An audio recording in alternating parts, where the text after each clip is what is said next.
कभी मणिशंकर अय्यर तो कभी रेवंत रेड्डी, क्या क्या सवाल उठाना चाहते हैं, या कोई इसको लेकर कोई तुष्टीकरण या कोई दूसरा मिशन है कांग्रेस का जो उसको साध रही है?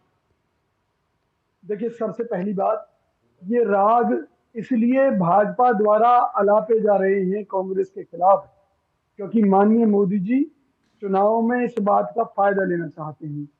क्योंकि मोदी जी खुद चाइना की बात नहीं करेंगे, जबकि लद्दाख के लोग आरोप लगा रहे हैं कि चाइना हमारी सीमा में घुस आया है, उन मुद्दों पर जवाब नहीं देंगे। मोदी जी ये भी नहीं बताएंगे कि $100 अरब का व्यापार घाटा चाइना के साथ कैसे बढ़ गया, क्यों चाइना भारत के पैसे से मजबूत होता जा रहा है, नहीं बताएंगे। मोदी जी कभी नहीं बताएंगे कि चाइना की अगुवाई में एशियन बैंक से हमने इतने बड़े पैमाने पर लाखों करोड़ के लोन क्यों लिए। भाई सीधी बात है, उससे राजनीतिक फायदा नहीं मिलना ना, उससे पोल खुलेगी मोदी जी की। पाकिस्तान एक सॉफ्ट टारगेट है मोदी जी के लिए कि भाई उसका बिगाड़ना भी कुछ नहीं है। लेकिन विजय कौशिक जी, सबसे बड़ी बात है कि उस सॉफ्ट टारगेट को तो आप ही लोग टारगेट करके उनके हाथ में दे देते हैं। ये क्या जरूरत है कहने के लिए कि उसकी इज्जत की जानी चाहिए, उसके पास एटम बम है, ये सब कहने की बात, उसके बाद फिर आप सर्जिकल स्ट्राइक पर सेना के शौर्य पर सवाल उठाएंगे, तो उनके हाथ में तो आप दे ही दे रहे हैं। मेरी बात सुनिए, सेना के शौर्य पर कोई सवाल नहीं उठा था, ना कांग्रेस ने कभी उठाया। जब बीजेपी के नेताओं ने गिनती बतानी शुरू की कि 500 आतंकवादी मार दिए, 600 आतंकवादी मार दिए, तो हमारी पार्टी ने पूछा, भैया तुम्हारे पास ऐसे कौन से कैमरे लगे हुए थे जो आप ये दावा कर रहे हैं इतने लोग मार रहे हैं, मार दिया आपने? सेना ने स्पष्ट किया, बोले जब हम कोई भी स्ट्राइक करते हैं, कोई भी ऑपरेशन करते हैं, तो हम गिनती नहीं करते। तो सेना ने बड़ा सटीक बयान दिया था और उसके बयान की सबने स्वागत किया था। पुलवामा अटैक के बाद में मोदी जी की पार्टी ने, खुद मोदी जी ने सैनिकों को लेकर जिस तरह से अपनी राजनीतिक दुकान चमकाई, सुप्रीम कोर्ट को उनके ऊपर रोक लगानी पड़ी।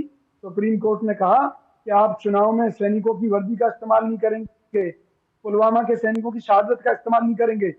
तो इससे बड़ा जो एक्सपोजर है मोदी जी को बेनकाब करने ठीक है, वाला, वो सारी बातें सही हो सकती है, लेकिन आपके नेताओं के द्वारा एक के बाद एक बयान इस तरह के आ रहे हैं। आप मणिशंकर अय्यर के बयान को कब तक नकारते रहेंगे और कब तक कहते रहेंगे कि उनका अपना निजी बयान है? सैम पित्रोदा का बयान आएगा, आप कह देंगे निजी बयान है, कब तक टालेंगे उसको? अच्छा सुनिए, एक बात सुन लीजिए, जो जहां तक देखिए सैम पित्रोदा की बात है, उनसे इस्तीफा ले लिया गया, पार्टी ने स्पष्ट रूप से उनके बयान का खंडन भी किया, ना वो पार्टी के प्रवक्ता है ना अध्यक्ष है, पहली बात तो उनका निजी बयान था। दूसरी बात रहेगी मणिशंकर अय्यर की, उनको पार्टी से सस्पेंड भी कर दिया था, निष्कासित भी कर दिया था, सारी चीजें उनके साथ कर दी थी, पूरा इलाज किया उनका। अब मान लीजिए किसी, करोड़ों कार्यकर्ता है कांग्रेस पार्टी के, किसी की अपनी कुछ राय है, किसी की अपनी कुछ राय है, बड़ी सीधी सी बात है। तो निजी बयानों के लिए कांग्रेस पार्टी जिम्मेवार नहीं है। कांग्रेस पार्टी जिस दिन कोई भी बात, ठीक है, आपकी बात यही वही है जो इसके पहले भी कांग्रेस। विजय कौशिक जी, बहुत सारे सवाल आपके पास आ गए हैं। सबसे बड़ी बात तो आप भले ही कहते हैं कि पाकिस्तान का प्रेम हमारा नहीं है और कुछ एक नेताओं का बयान है, लेकिन जो पाकिस्तान के नेताओं का आपके नेताओं के प्रति और कांग्रेस के प्रति जो प्रेम है, उसको कैसे एक्सप्लेन करेंगे? क्यों इतने प्रेम में है पाकिस्तान कांग्रेस के? देखिए, पाकिस्तान से प्रेम कांग्रेस पार्टी का नहीं है, बल्कि देश के प्रधानमंत्री नरेंद्र मोदी जी का है। जब वो बिरयानी खाने गए थे नवाज, भाई वो बिरयानी खाने गए थे, ठीक है, लेकिन बयान तो अभी आ रहे हैं फवाद चौधरी के। मैं उस विशेष संदर्भ में जवाब दे रहा हूँ ना जी, अभी का जवाब दे रहा हूँ ना।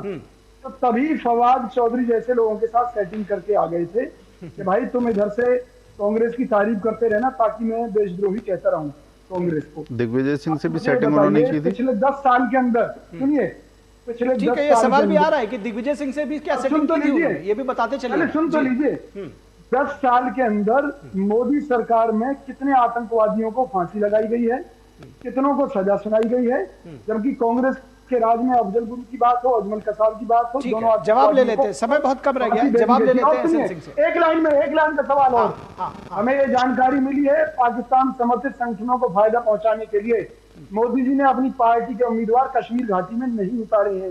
ये जानकारी कहां से मिली आपको? प्रेम क्या कहलाता है? ये जानकारी कहां से मिली?